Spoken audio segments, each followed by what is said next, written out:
I raised my daughter alone after her mother walked out. No child support, no visits. Just me and a little girl who thought I hung the moon. 20 years later, she texted me asking for $120,000 for her dream wedding. When I said no, she stole $35K from my account and called me abusive online.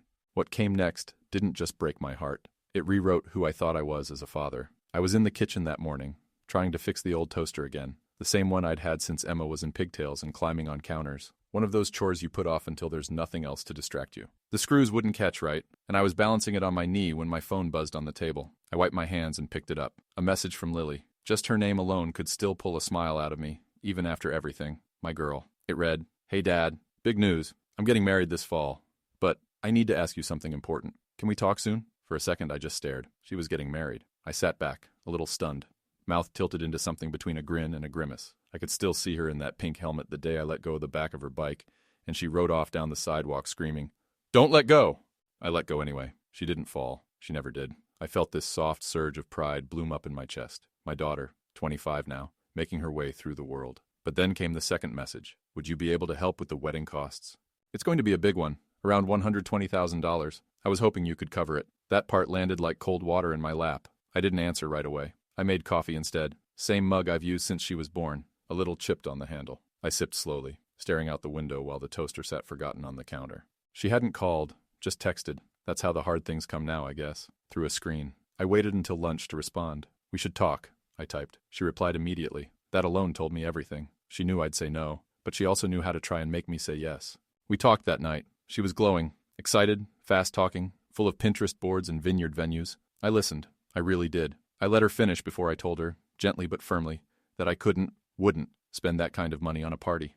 "It's not just a party, Dad. It's the most important day of my life." I breathed in, counted 3 seconds. "I get that, sweetheart, but I worked my whole life to give you a future. Not a fantasy. I won't bankroll one." There was silence. A pause where I imagined she was biting her tongue hard enough to taste blood. Then she said, "Mom said you might react this way." That's when the quiet feeling in my gut turned hard and cold. The days that followed were strange. She stopped answering my calls. Her fiancé messaged me once, vague and polite, thanking me in advance for making their dream come true. I didn't respond. A week later, I noticed $35,000 missing from my savings account. I filed a report with the bank. They said the transfer was authorized from my laptop. I hadn't used it in weeks. Lily had, when she visited last month. She'd asked to check her email while I made lunch. When I confronted her, she said, "I thought you'd come around. I just moved things along." I stood there in my kitchen, the same spot where I'd taught her how to measure flour and break eggs without shells. I said nothing. Not yet. My voice had disappeared under the weight of betrayal. That night, the posts started. Screenshots of our texts. Cropped. Twisted. Captioned with things like, "My own father won't support my wedding. I guess raising a daughter doesn't mean anything to some men." Photos of her crying. Comments rolling in. Friends, strangers, distant cousins all chiming in about what a heartless man I'd become. I found out through a co-worker, then through the pastor's wife at church, then from someone at the grocery store who asked me, without irony, "How could you do that to your daughter?" I didn't sleep that night. I walked the house instead. Every photo on the walls felt like a lie. Her first day of school, her graduation, us on the porch with sparklers one July. Then came the final blow, a voicemail from Lily. "I know what you're thinking, Dad, but if you don't fix this, all of it, I'll make sure everyone knows exactly what kind of man you are. You'll lose more than just me." And just like that, I realized I already had. I drove the next morning to a park across town, the same park where I'd taught her to walk. She was 10 months old, stubby legs wobbling in the grass. I remembered the way she'd fallen and cried, but always reached up for me, trusting I'd catch her next time. I sat on the bench and stared out at the same patch of grass, and for the first time since this all began, I didn't feel guilt. I felt something clearer, cleaner. I felt done. The first time I held Lily, she fit in one hand. Born a month early, lungs like a whistle, but she gripped my pinky like she owned me, and maybe she did. I remembered that as I sat at the kitchen table staring at the printout from the bank. Her name wasn't on the account, but she knew the passwords. I hadn't changed them in years. It never even occurred to me that I'd need to. When you raise someone from diapers through broken bones and broken hearts, betrayal isn't even in your vocabulary. I called her, straight to voicemail. Again, nothing. The third time it rang once, then silence. By noon, the first post was already circulating. A filtered photo of her in a bridal shop, eyes glassy, captioned, "When your own dad refuses to walk you down the aisle because your happiness costs more than his pride." I didn't respond. Not online. Not to her. I sat on my porch with a glass of iced tea and tried to breathe like nothing was burning behind my ribs. It didn't stop there. Screenshots of our messages. Cropped, cherry-picked. People I hadn't heard from in years were tagging me in comments. What kind of father does this? Men like this don't deserve daughters. My phone buzzed like a fire alarm. I turned it off. That night, I opened the hall closet and pulled out the plastic bin labeled Lily. Inside were the photos she didn't post. Her first backpack, a red one with a butterfly she cried over in Target because she thought it had sad wings, a crayon drawing of us, big square bodies and triangle arms. Underneath, a birthday card she made at 8 where she wrote, "You're better than 100 dads. You're the only one I need." I sat on the floor and stared at it until the words blurred, the only one she needed. Once. The next morning, Carol from the pharmacy asked me if it was true, that I kicked my daughter out for asking for wedding help. She said she'd seen Lily's post. Heartbreaking, she added, like she was telling me about someone else's weather. By Friday, I couldn't even go to the hardware store without someone giving me that look, that pity-coated judgment, a mix of curiosity and contempt. I was a trending mistake in my own zip code. Then came the email from Lily, just a single line. "If you don't make this right, you'll lose me for good." What she didn't seem to understand, or maybe didn't care to, was that I wasn't fighting to keep her anymore. I was trying not to lose myself. And just when I thought the storm had peaked, something else cracked open. A call from Daniel, my accountant. He found another transfer. Not just $35,000, another $10,000, routed through a side account. The name on it wasn't Lily's, it was her mother's. My ex. The same woman who left when Lily was 4 with nothing but a suitcase and a smirk. She was back, and it looked like this wedding wasn't about a celebration. It was a setup. A daughter I raised alone. A betrayal I didn't see coming. And now, a ghost from the past reaching into my wallet like she never left. The strange thing was, I didn't feel angry. Not at first. Not even when I realized the money trail led straight to the woman who'd vanished 2 decades ago with a farewell note and a half-packed dresser drawer. What I felt was older than anger. It was the kind of weariness that settles behind your eyes when life reminds you again that trust is a dangerous currency. I hadn't spoken to Vanessa, Lily's mother, in almost 15 years. Not since she called on Lily's 10th birthday and asked to speak to her just for a minute. It lasted 3, and Lily spent the rest of the afternoon asking if her mom would ever come back. She never called again. Now, here she was, siphoning money out of a wedding that I wasn't even invited to. I asked Daniel how she got access to the account. He said the transfer was authorized with my credentials, the same ones Lily had, which meant one of 2 things. Vanessa still had access from way back when, or Lily had given it to her. I wasn't sure which answer hurt more. That night, I finally picked up when Lily called. She didn't sound angry or remorseful, just rushed. "I saw you blocked me on Facebook," she started. "That's not helping anything." I let the silence stretch. She continued. "I know you're upset, but I only did what I thought was right. You weren't listening, and Mom said—" "Mom?" I cut in. "You've been talking to her?" She paused. "She reached out a few months ago. Said she wanted to make things right. Said you'd never tell me the truth about why she left." The irony hit like a brick. I'd spent years shielding Lily from that exact truth, that her mother walked out not because of some great betrayal, but because she just didn't want to be a mother anymore. I thought sparing her that truth would keep her safe. I was wrong. Lies leave cracks. Truth fills them before someone else does. "She's helping with the wedding," Lily added. "She offered to plan things. Said you'd be stubborn, so we shouldn't wait around." I leaned back in my chair and closed my eyes. "So you stole from me." "I didn't steal," she snapped. "It's my wedding. I figured it was coming from you anyway. I just redirected it." I felt something in me fracture then. Not with rage, with grief. "You think that because I gave you everything it means you're entitled to anything." She didn't answer. I could hear her breathing on the other end. Shallow and fast, like she'd just realized she'd stepped into deep water. "You didn't ask. You didn't even look me in the eye. You used me, and you let her in." "Dad," she said softly, "I just wanted her back." And there it was, that raw, unfiltered ache in her voice. The little girl in her who still wanted a mother more than a wedding. Who would have done anything, paid any cost, even me, to get her. I said nothing. I couldn't. My hands were trembling, and I didn't want her to hear it. She spoke again, slower this time. She said you kept her away, that you made her leave, that you pushed her out. I hung up, not because I was angry, but because I knew what was coming next, the collapse, and I refused to let her hear me break. The next morning, my porch smelled like burnt coffee and pine needles. I'd spilled half the pot trying to carry it out while my hands still shook from the night before. The wind was sharp for April, but I sat out there anyway, watching a squirrel dig a trench in my lawn like he had rent due. My neighbor Carol came by around 10, holding a box of muffins. She didn't ask if I was okay, just sat beside me and offered the blueberry one.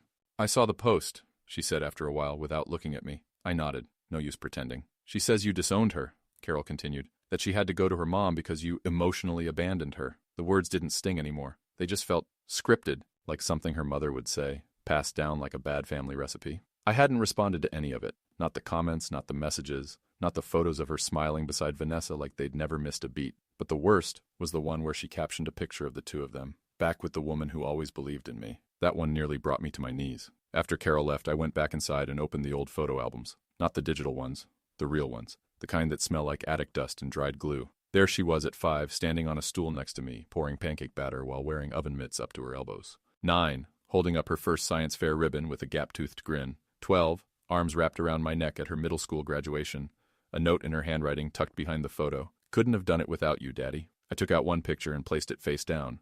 I didn't need to forget her. I just needed to stop chasing the version of her that no longer existed. That evening, a package arrived. No return address. Inside was a handwritten letter. I recognized the cursive immediately. Vanessa's. You always made me feel like I was failing, it began. You made parenthood look easy. I couldn't. I didn't want to. I left because I was suffocating. And watching you thrive made it worse. I know I should have stayed. I know I should have fought harder for her. But now I have a chance to fix that. I won't lose her again. Not to you. At the bottom, scrawled hastily. You're not the only parent anymore. Get used to it. There was no apology. Just a woman reclaiming a crown she threw into a ditch 20 years ago, and a threat veiled as entitlement. I burned the letter in the sink. That night, I got a message from a former coworker. Hey man, I know this is awkward, but I saw what your daughter posted about you. You good? I didn't reply. Instead, I opened my laptop and changed every password. I froze the joint account I'd started years ago to help her through college. I canceled the credit card she still had a copy of, and then, with shaking hands but a steady heart, I wrote Lily a message. Just one sentence. If you want a mother so badly, I won't stand in your way, but I won't fund your fantasy either. I hit send. Then I shut the lid. Outside, the wind picked up.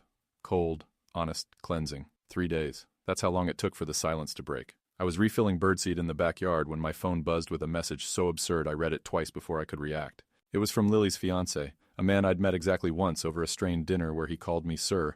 So often it felt like a reflex, not respect. His message was short. Hey, Mr. D. I get that this has all been tough, but Lily's hurting. She told me what's going on. Vanessa's stepped in to help. We just want peace. You've done your part. Maybe now it's someone else's turn. Someone else's turn. Like fatherhood was a rental agreement and my lease had expired. I didn't respond. Not out of pride. I just didn't know how to explain that I wasn't mourning the money or even the betrayal anymore. I was mourning a daughter who no longer saw me as a person, just a utility with a balance sheet. By the weekend, the smearing had evolved. Lily posted a video, tears in her eyes, soft piano music in the background. She talked about reclaiming her voice and surviving an emotionally closed-off household. She never named me directly. She didn't need to. The comments filled in the blanks. That's when it started to spiral. A former student of mine commented, "This is the same Mr. D who used to brag about being a single dad. Guess that was just for show." A cousin I hadn't spoken to in years reposted it with, "Wow, never knew he was like that." And then the worst. Someone tagged my workplace. That Monday, my supervisor called me in. "We know it's your private life," she said, avoiding eye contact, "but maybe take a few days. Let it cool down." It wasn't a suspension, not officially, but it sure felt like exile. I spent the afternoon on the couch, blinds drawn, ignoring texts from well-meaning friends asking if I was okay. I wasn't. I was unraveling in a house built on 25 years of parenting and watching it all collapse like a paper stage under too many lies. The breaking point came that night, with one phone call. It was Vanessa.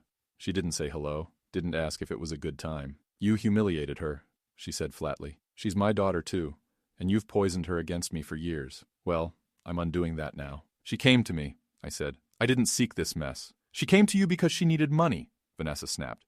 "And you turned it into a morality play. You always do." I wanted to scream.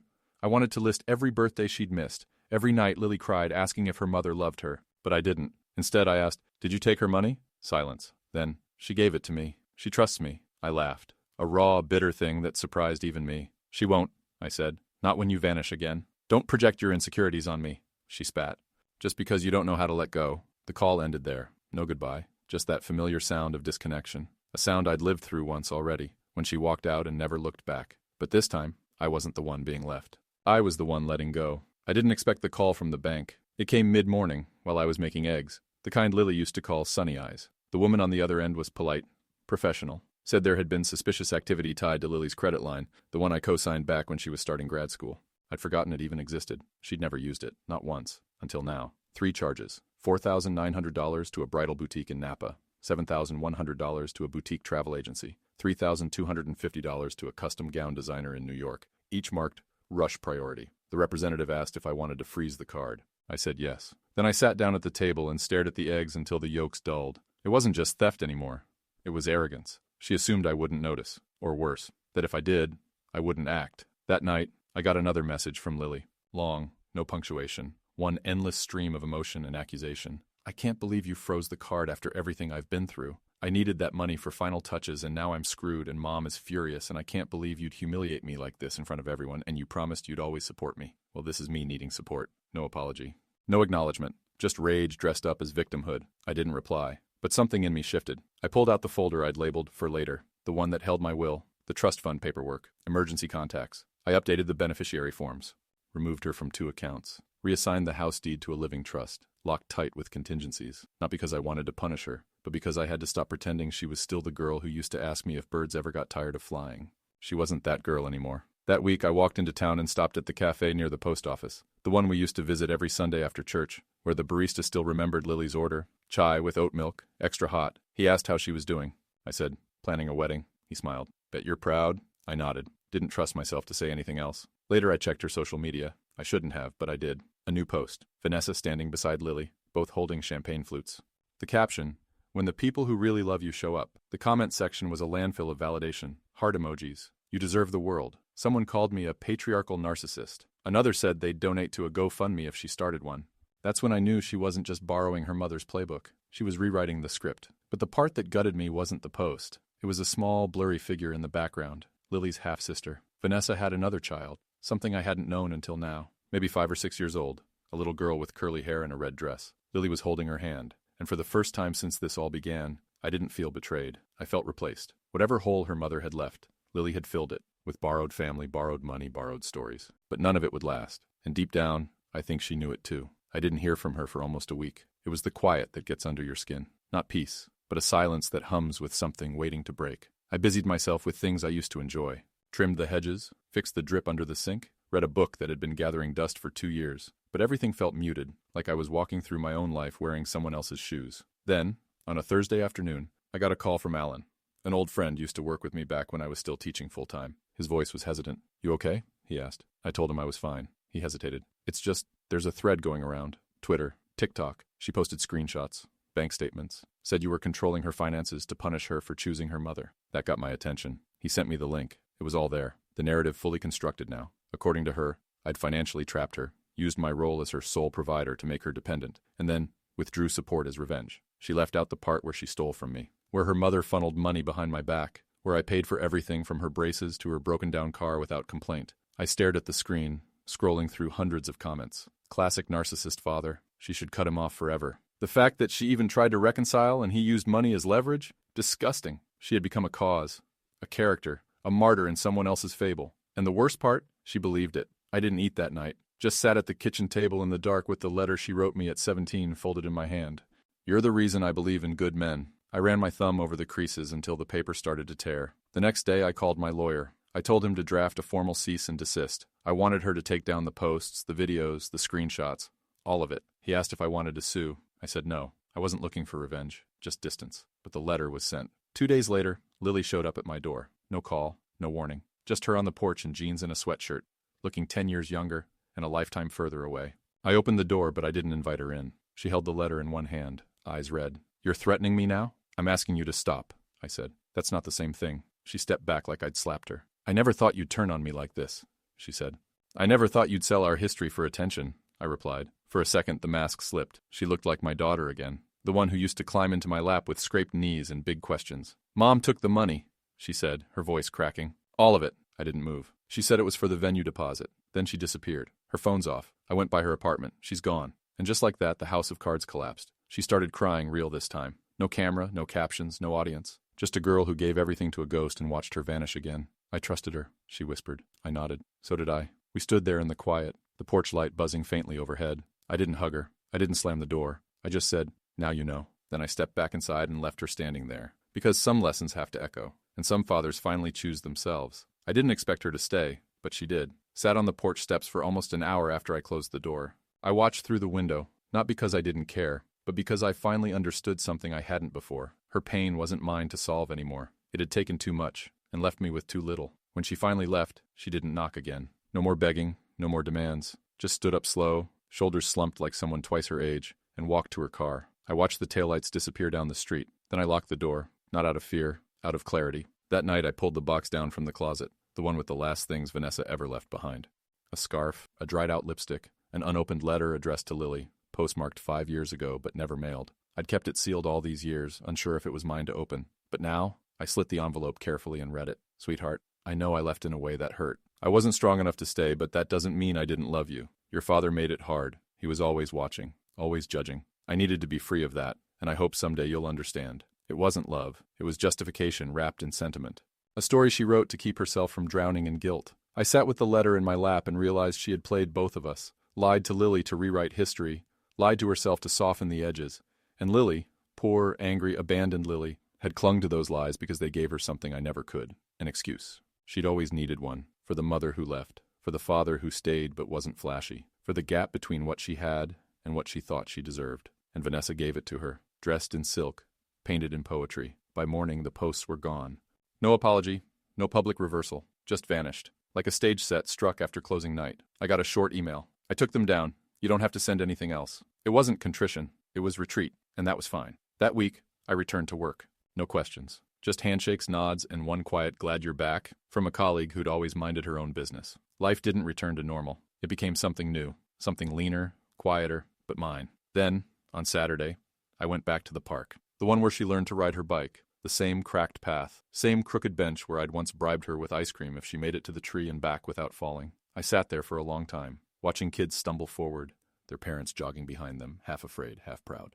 I remembered how Lily looked back at me that day, not scared, not even thrilled, just certain I'd be there if she fell. And I had been, every time, until now. Now, if she fell, she'd have to get up herself. And for the first time, I didn't feel guilty about that. I felt free. I didn't think I'd hear from her again. After the post disappeared, after the money was gone, after Vanessa vanished with everything Lily had handed over, I figured that was the end. Not a clean break, just a long, slow dissolve. The kind where you both pretend you're too busy to call, too proud to write, too hurt to admit it matters. But then, I got the letter. Not an email, not a text. A real letter. Postmarked from a town 2 states over. No return address. Just my name in shaky handwriting that used to fill birthday cards with glitter and crooked hearts. I read it in the garage, sitting on the folded lawn chair she used to drag into the driveway to watch the stars. She must have been too scared to call, maybe too ashamed. Dad, I don't know where to start, so I'll just say what I should have said a long time ago. I was wrong. About you. About everything. I let Mom spin a fantasy I wanted so badly to believe that I didn't care who it hurt.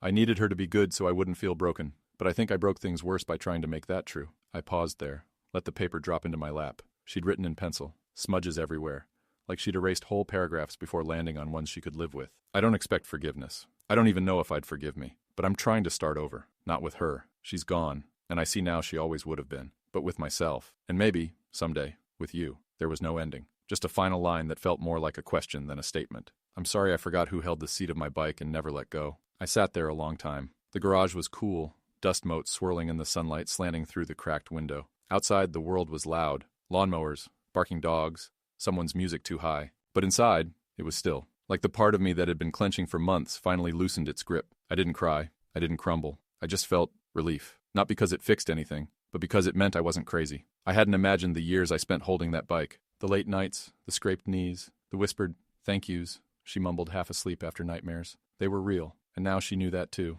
I didn't write her back. Not yet. But I folded the letter and put it in my wallet, right where her old kindergarten photo used to be. Not as a memory, as a seed. It was a Wednesday when I saw her again. Not planned, not expected. I was coming out of the grocery store, arms full of paper towels and ground coffee, when I spotted her across the parking lot. She was leaning against a blue sedan I didn't recognize, hands in the pockets of a denim jacket too thin for the weather. She looked up, saw me, didn't move. For a second, neither of us did. The last time I'd seen her in person, she was crying on my porch, crumbling under the weight of her mother's betrayal. Before that, she was tearing down everything I'd spent decades building. Our story, our bond, my name. Now she just looked still. I walked over slowly. No script, no plan. Just the sound of my shoes on pavement, and a heart that didn't quite know how to beat steady yet. She spoke first. You look tired. I almost laughed. I am. She nodded. Me too. It wasn't warm. It wasn't tender, but it was honest. And that felt like more than we'd had in months. She looked thinner, not physically, emotionally, like someone who'd finally stopped fighting the current and was now just letting it carry her, wherever that went. I got your letter, I said. I wasn't sure you'd read it. I read it twice. That earned the faintest smile. She looked down, then up again. I'm not here to ask for anything. I know. I just wanted you to see me. I looked at her then, really looked, past the pain, the resentment, the pride. She was still in there, the girl with sidewalk chalk on her knees, and 1,000 questions about stars. And I realized something I hadn't let myself admit. I'd never stopped loving her, but I had stopped waiting. I nodded. You're seen. She took a breath like she'd been holding it all year. I'm in therapy now. Real therapy. Not the Instagram kind. That's good. I talk about you a lot. I hope I get a good review. That time she did laugh. Soft, sad, real. I was so angry, she said.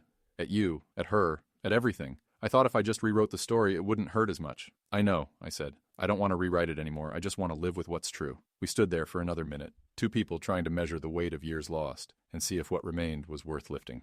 I don't know if we can fix everything, she said. We don't have to, I replied. But we can stop breaking it more. She looked like she might cry, but didn't. She just nodded. I didn't hug her. She didn't ask me to. But something passed between us anyway. Not forgiveness, not resolution, but the start of a bridge. One we'd have to build slowly, together. When we said goodbye, it wasn't dramatic. No tearful embrace, no promises. Just a quiet wave and a shared understanding. This wasn't the end. It was page one of something new. And as I got into my truck and watched her car pull away, I felt something I hadn't felt in years. Whole, not because I got my daughter back, but because for the first time, I hadn't lost myself to keep her.